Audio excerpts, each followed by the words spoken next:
are aligned kind of with FEMA. We have 10 regions. Um, our region 10 includes Washington, Oregon, Idaho, and Alaska. So that's within Washington. We have four folks that do what I do, cybersecurity advisors, and I believe we have 3 physical security advisors that do the physical side. So on the cyber side, I'm based in Spokane, and the other 3 are based in Seattle, Puget Sound area. So those 16 critical infrastructures, it's a big list, but it includes basically anything that is critical to maintaining the American way of life. So if you want to turn your water faucet on and have clean water come out, we want to secure that. We're concerned with that. If you want to be, you flush your toilet, it's got to go somewhere. We want to make sure that, water and wastewater are covered. Energy, we support the energy sector. We'll talk and give advising to, Avista, or we'll talk about dams, and, again, anything that's part of that critical infrastructure to keep everything operational. So within that infrastructure, just real quickly, WSU has quite a few, you hit a lot of sectors that include everything from, I know you have nuclear, you have, folks that are providing services throughout campus. And so you hit quite a few of those sectors. And because of that, you can and are a target for adversaries in the cyberspace. So a couple examples. Definitions are quite interesting. Center for Internet Security, which is part of MSISAC, offers a long-winded definition about what cyber threat intelligence is, and highlighted a value add to reduce uncertainty, produce accurate, timely, and relevant intelligence. Well, the short version provide analysis on cyber-related topics, and the definition I prefer is from NIST. That's easier to read and has a little more detail. Basically, threat information that's been aggregated, transformed, analyzed, interpreted, or enriched to provide the necessary context for decision-making processes. So gather all of the data and make data-informed decisions. So that's what cyber threat intelligence is. So I'm going to talk now briefly about some of the tools that are used. And in your program, I'm going to assume if you're not familiar with Linux, you will be. So Kali Linux, that's just a baseline screen, and that is what many adversaries and people that are trying to protect networks use. Just for example, I did a search on for Kali Linux tools. I did an online search, and it came up with all of these tools, and everything from Metasploit to John the Ripper, all of those, Nmap, all of those tools are Linux-based tools that will allow either the adversaries to try and find vulnerabilities, or you can use them to review your network and see where you stand, and ideally find and patch and plug those holes before the bad guys find them. So that's what those are. So let's go to. Okay, so I don't know if any of you are familiar with Shodan, but that is something that is quite intriguing. Basically, it's a web search that searches the metadata of devices that are that have availability on the web. So if it's got a public address and it can be queried, then we can take and try and look for details and facts about what is out there, and see if there are vulnerabilities, much like those Kali Linux tools that are local, that allow you to scan your local network, and do more localized things. This is similar, but it's on a global scale. So let me go ahead and see. Let me see if I can give an example. So let's go to share. Let's go.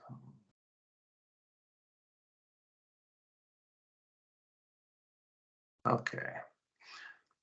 So now are you seeing my Shodan screen? Okay. Yes. So, for example, let's take the whole world. Nginx is an open source web server, and we'll just hit that and see how many we may have. Right there, it says there's 13 million in the world. So, okay, that's good. I can see United States, China, Hong Kong, Germany, Japan. I can see how many open web servers there are running Nginx. So I can isolate that down and do country US. Okay, we'll see that we are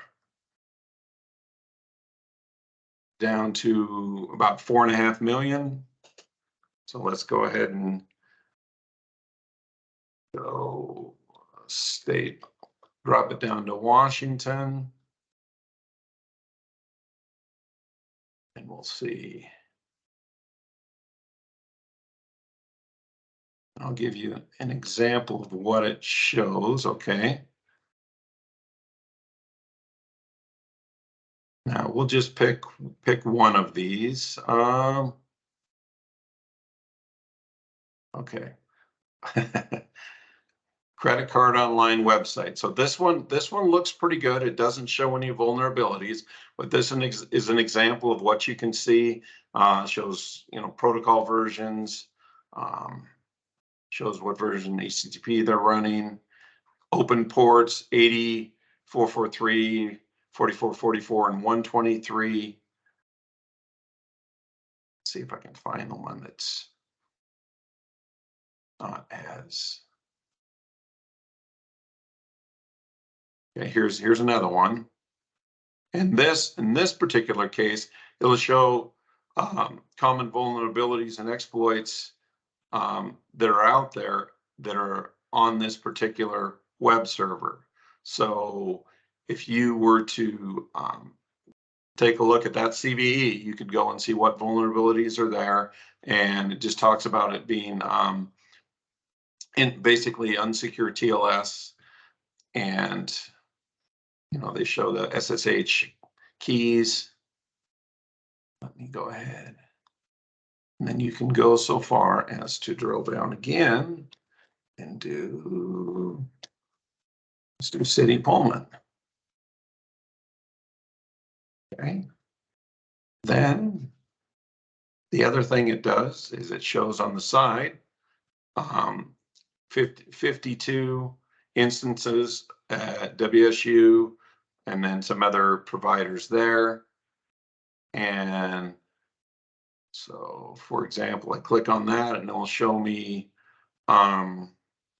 those. That's a test page for an Nginx server. It's at, that IP address. Those are campus IPs. I do remember them. And some of them are tests, like this particular one is a test. I can click on that and see, maybe. There we go.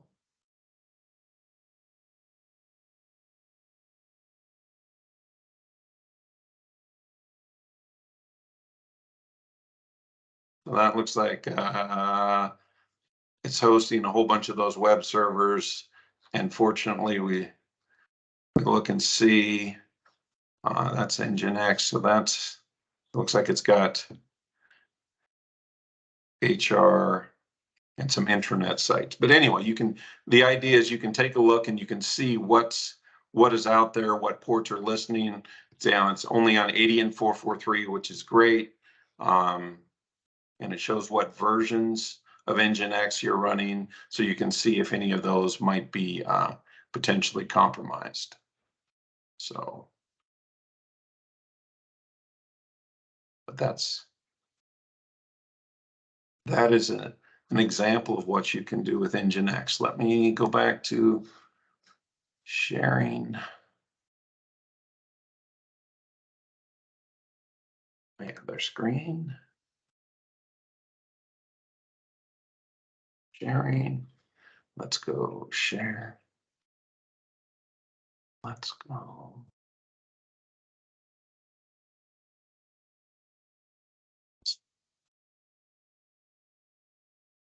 Riser fall. There we go. Oh, we're going to get to speed through these again real quick. Okay. So now let's go to. Okay. So now I'm going to talk about some of the folks that help us address cyber and collaborate with us to make things safer. So we have the JCDC, which is the Joint Cyber Defense Collaborative, and that includes folks from both the public and the private sector. So it includes, CrowdStrike, Palo Alto, Microsoft, Google, all the big players, and also the FBI, Secret Service, and other local or federal agencies that are involved. So it's a public-private cybersecurity collaborative. And one thing they do is they'll provide intel information to us, and then we'll notify individual agencies or stakeholders if we see something that looks like it could be an indication of compromise. So I can give an example of that. We had some folks at a college that had a pre-ransomware notification, and I contacted that college and said, you might want to look at this workstation. It has indications of compromise. It doesn't appear that it's gone lateral in the rest of your network, but I would take a look at it, lock it down, and let us know if you need any assistance. So that's the data we get from the JCDC is those are the kind of things that we're able to the ways we're able to use it. Another collaborative we have is with PNNL and INL, Idaho National Laboratories and Pacific Northwest National Laboratories. And what we do with those folks is they have labs set up. On the left there, that's a water purification system, and that's just a lab example of what one would look like. And it's a good representation of operational technology networks.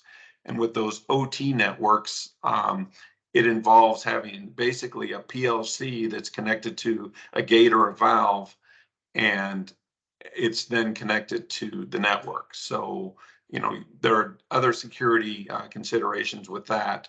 And at PNNL and INL, they will help to, they'll test, they'll try and see if they can compromise it, and then they'll also try and find ways to secure it.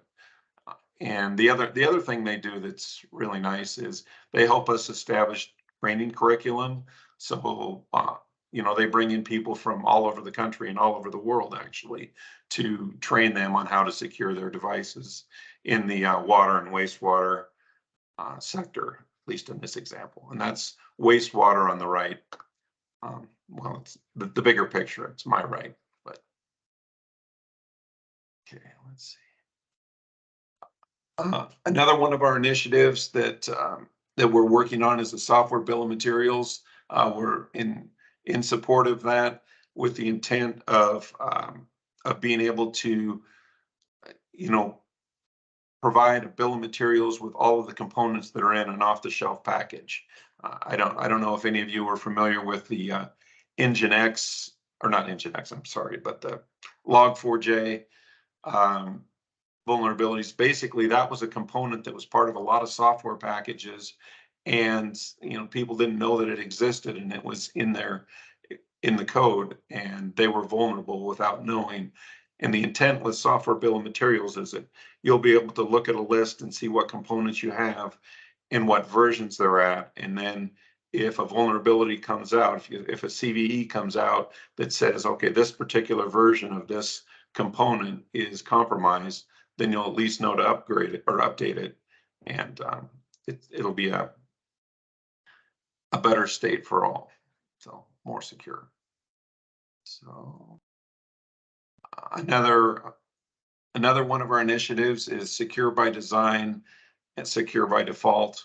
And same idea as software bill of materials.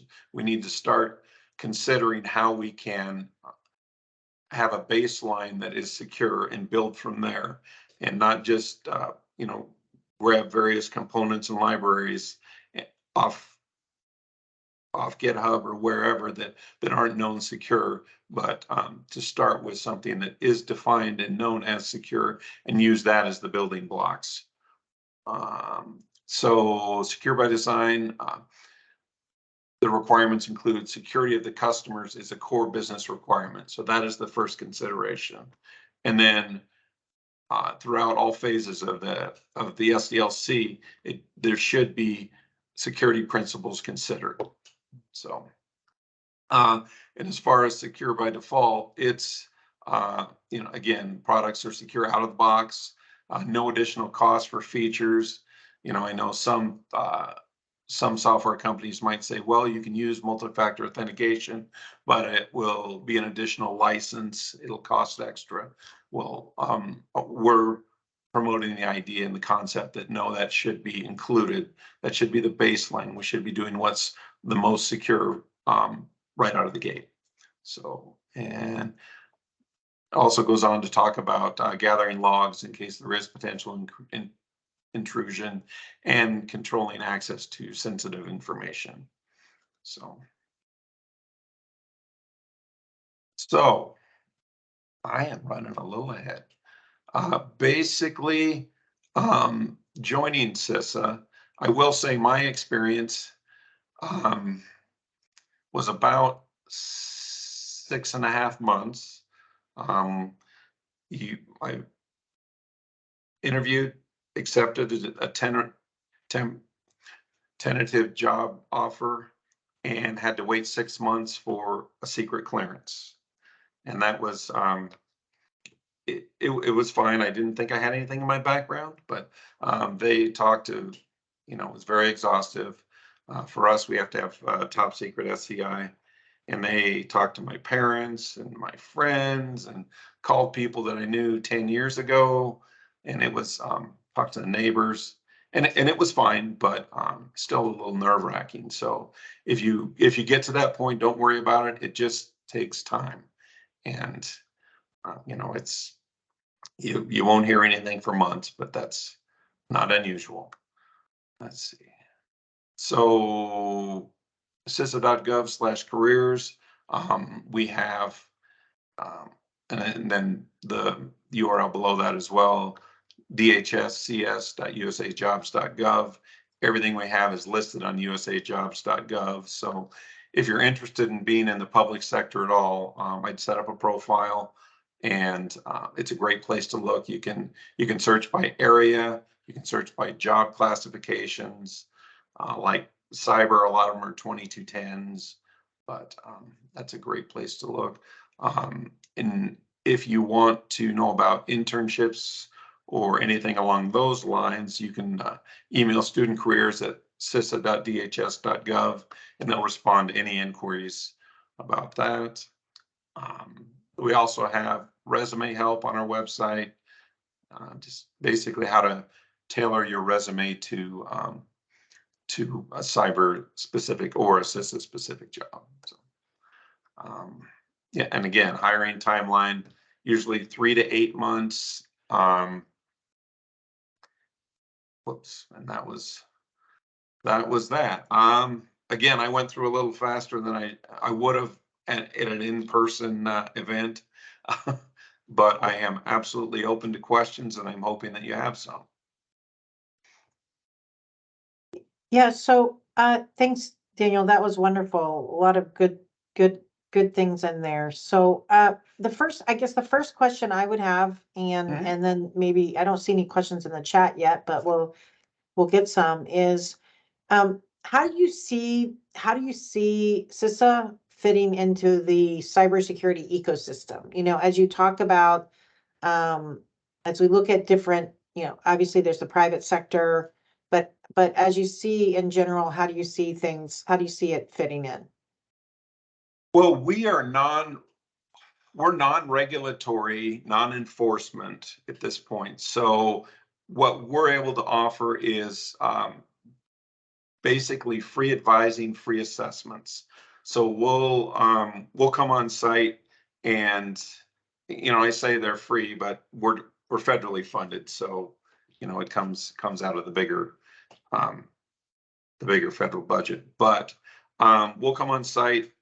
We'll offer free assessments. In the last 7 months, I've driven 8,500 miles in Washington, and I've been to Tri-Cities a handful of times. I've been to Longview and Seattle, Tacoma, Portland, Wenatchee, going to Chelan. So we visit with small schools, small counties, and that's where that's what I enjoy the most, is being able to help people that are resource challenged.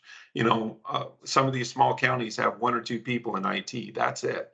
The IT guy does help desk, he does network security, he manages the website, all of these things. So if we can go in and give them a day's worth of advising and assessments and a system, that's where I like to be. Now, your point about where everyone fits, it is interesting, because the FBI is more on the enforcement side, but we'll work with them. When I make a notification to a stakeholder, depending on what it is, I will contact them and say, by the way, we may have an event. So did that sort of answer your question? Or? It did, and there's kind of a follow-up to that in the chat that was asked about, so how does, and you started on that a little bit by talking about enforcement, but it says, what is the difference between CISA and NSA cybersecurity activities? Well, we're definitely public facing. I am visiting face to face with customers all the time, and we are, I think their mission is more national security as a whole, and I don't have their mission. My understanding of their mission is that it's national security as a whole, whereas our mission is critical infrastructure and supporting the folks that provide that run critical infrastructure. And one additional comment about that, critical infrastructure is 85, I believe the last number I heard was 85% owned by the private sector. So we have to offer assistance to those folks. And the larger companies are well funded, but we have, I think in the Spokane area, there's a half a dozen small electric companies that do electric and water. So those are the people that I want to talk to and offer assistance. But again, I think we're more local, customer facing, and easily accessible.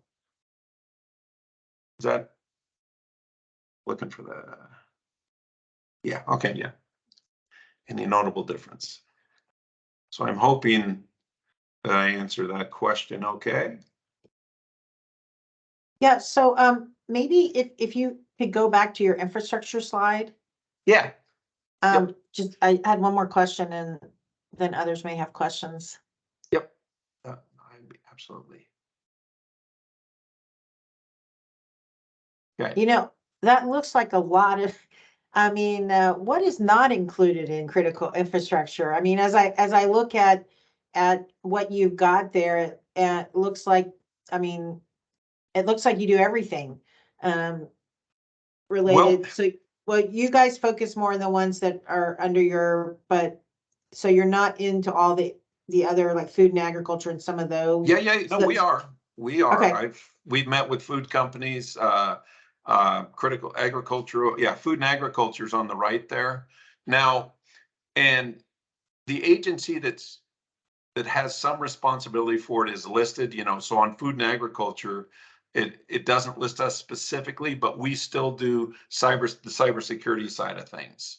Like Secret Service is primarily responsible for finance, but we'll meet and we'll help um, do things on the cyber side. So, and it is fairly inclusive. We were, and it's also includes someone that may be in support of one of these infrastructures. So we were hard pressed to try and think of things that we might not support, and somebody came up with a zoo, but I mean, but then if that's considered, you know, if it's a government-run zoo, then it's a government facility, and that's where K through 12 and higher ed fit is, government facilities. So, Yeah, and I would think, as we look at the state of Washington and our food and Mhm. agricultural, all the different companies that are involved, and like you said, with some of the other folks that don't, the small counties or stuff, they don't always have the IT staff to be able to Yep. help with that. And, they can be, particularly as we talk about, farm to table and understanding and following food and some of those kind of things. I would think there's some opportunities there. Yeah, So, and what the other thing we try and do is industry conferences or events. I mean, we'll go, we'll present or just participate in any of those to try and let people know that we're there to help, and we're an additional resource, because and that's it can be difficult because there are a lot of players. There's the MSISAC, REN-ISAC, all those folks. Uh, we all have a position in the space, and we try and work together and collaborate, but sometimes people don't know about all the resources that may be available. So looks like I got another question. So, yes, so there's a question in the chat, and then Asfa has his hand up. So the question in the chat is, what do you look forward to for the future of cybersecurity as it's always expanding worldwide? I think the AI and ML conversation is, I always find interesting. I mean, I look forward to a time when some of the some of the more mundane tasks and finding contacts, finding data. I look forward to being able to use technology to make my job easier.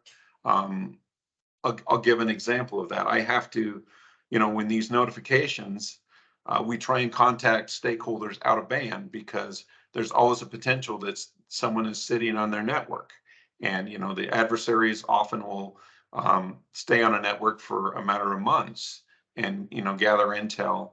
So, I go to LinkedIn, we go to D&B Hoovers, we try and find folks in an out of band way, either a LinkedIn message, a phone call. Ideally, I'd love to be able to use technology to gather that data for me, because it all exists somewhere, and I spend more time than I'd like doing those tasks.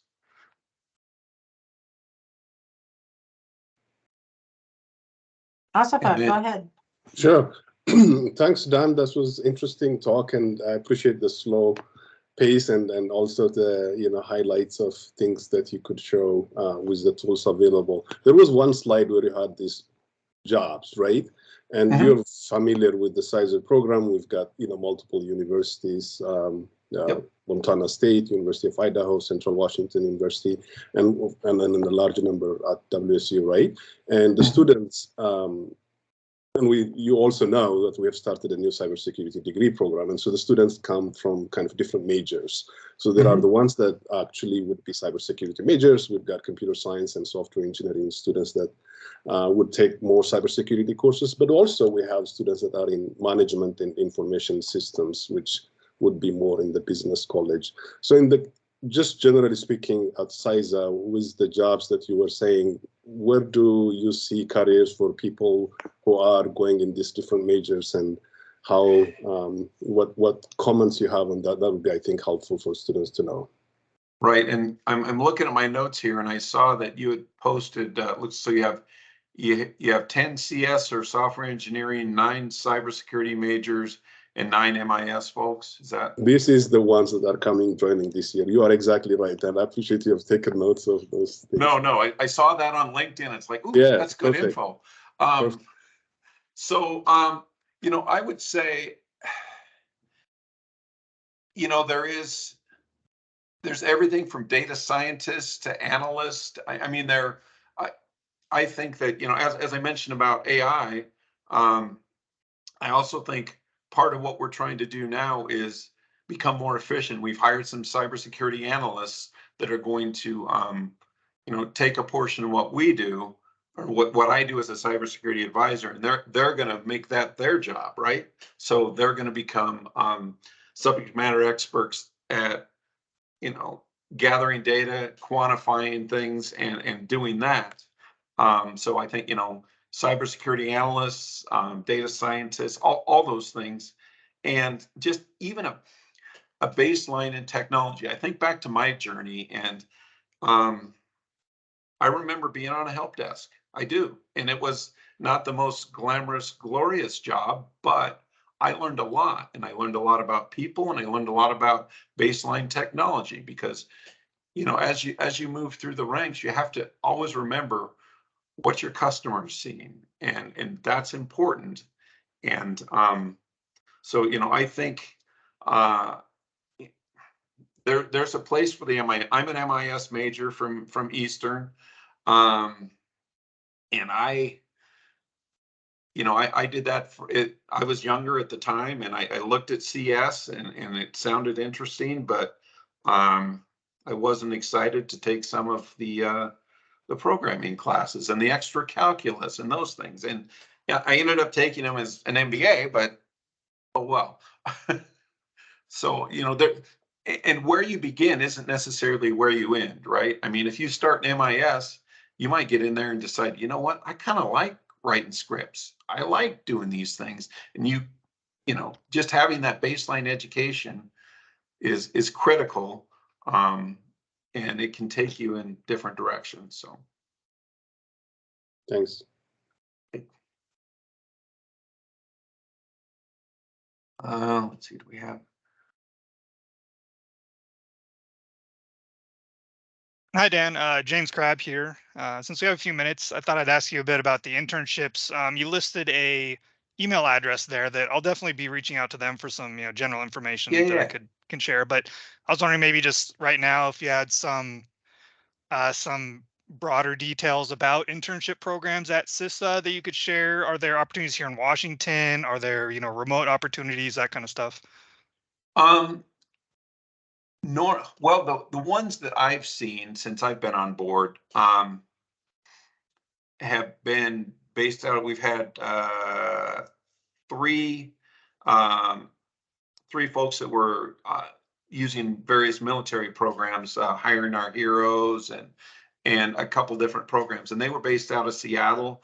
And it was, oh gosh, I think it was a 3-month internship, and with our interns, they would shadow the cybersecurity advisors on assessments. They would assist, and just we would take them with us to conferences, to meetings, and just kind of show them what we do and explain that side of it. I am not knowledgeable about Other areas we have a threat hunt group. We have a vulnerability assessment group, and there are a number of different groups within CISA that likely have internships, but I'm most familiar with the cybersecurity advisor side of things. Now, if you'd like to send me a note, I would be happy to reach out and try and send you some information. Yeah, that'd be great. Yeah, I'll follow up with you after this then. And I added my email to the chat. And the other thing is, I love higher ed. If anyone has any questions about programs, careers, my journey, I'd be happy to, explain or offer my experiences. It's different for everyone.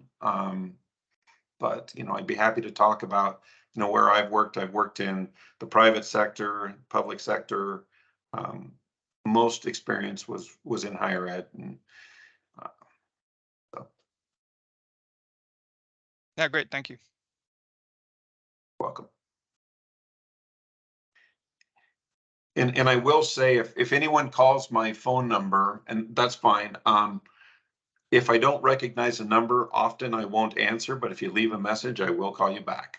So, because someone had my phone, I think that was in real estate sales, and I occasionally get calls that are not related to cyber.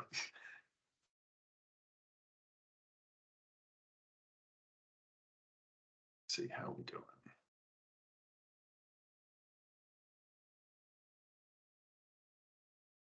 What skills or knowledge are companies looking for in those applying for cybersecurity jobs or internships?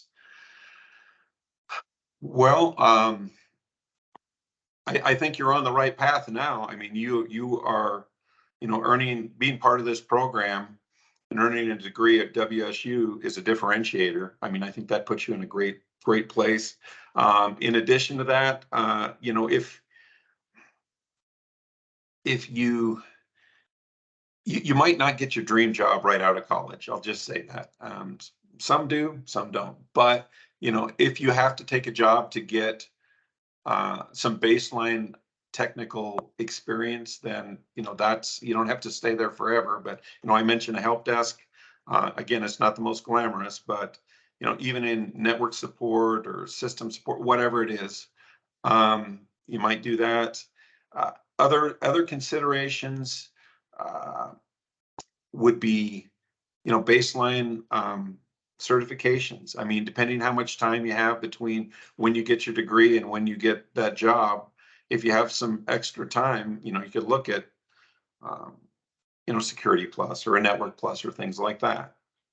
So I think, skills or knowledge, again, it depends on the kind of job you're looking for. I think people skills are always important. You can train technology. Just, make sure you're going to get a lot of that out of your program at WSU. But networking, get that LinkedIn profile brushed up, connect with a lot of people, send me a connection request. I'd be happy to connect, get the network.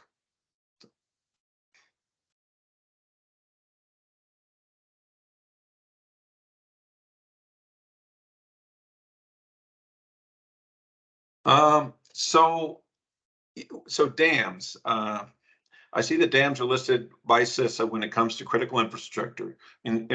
Just curious, what would be an example of CISA interacting with dam systems? So about 3 months ago, we had a dam safety workshop in Spokane, and we brought people from the different utility companies around the state together, and we talked about physical safety of dams. We talked about, I wasn't able to attend, but we talked. So Steve, are you on? I'm here, Dan. Tell me about our dam workshop. What did we do? So thanks. So for those who don't know me, my name's Steve Neal. I'm a protective security advisor for CISA, and I'm Dan's kind of counterpart here in Eastern Washington and inland Northwest. But we did have a dam security seminar, and the big thing about the dams is that that convergence of the physical security and cybersecurity. So think of things like SCADA systems or computer systems that actuate dams and open dams and things like that. And that was kind of the impetus for the CISA being brought, formulated in the first place, was that convergence of the cyber world and the physical world. So dams is an excellent example of that, with those convergences of the cyber side, actually, cyber networks working towards the physical aspects of a dam, and needing to secure the cyber side to prevent anything from the physical side happening, while simultaneously protecting the physical side to prevent anybody from having unauthorized access to the cyber networks, in a server room or something like that. So that's kind of how the dams are. We work with the dams. CISA works with the dams anyway, both on the cyber and physical side. Thank you, Steve. Appreciate that. Yeah, you bet. Got to phone a friend. There you go. Well, I think we're running up on time, and we asked you a bunch of questions, Daniel and Steve. Thanks for tag teaming on that. That was really, really great to have those insights. So Daniel, so are you located on the west side now? No, I'm still here. I actually live. I'm in Roselia. I'm just south of Spokane, so I've been Okay. home. And So are the I guess my last question is kind of how the locations end up with CISA related. I know you're I guess for 10, how do things end up related to offices and where locations are? so we work. The cybersecurity advisors work out of their home, and they have a customer base based on their geographic location. I have Eastern Washington. Up until 8 or 9 months ago, there wasn't anyone that represented Eastern Washington. They all came out of Seattle. CISA has recognized that they need to have resources over here. There's a lot of stakeholders, and more than half of the counties are on this side of the state. So they hired Steve. He's in the Spokane area doing protective security advising, and I am in the Spokane area also doing cybersecurity. And we'll, again, we're no cost. We'll do a site visit, anywhere in Eastern Washington if it's organized or scheduled. If you have events in Pullman, we'd love to come down and attend and be part of that. We're local. That's great. Well, great. Well, thank you very much, Daniel, for your presentation, and his email is in the chat if you have questions. So let's thank him for his talk virtually with reactions are online in the chat. But thanks everybody for being here today, and we look forward to future activities with CISA. So any last comments, Asifa, before we say goodbye?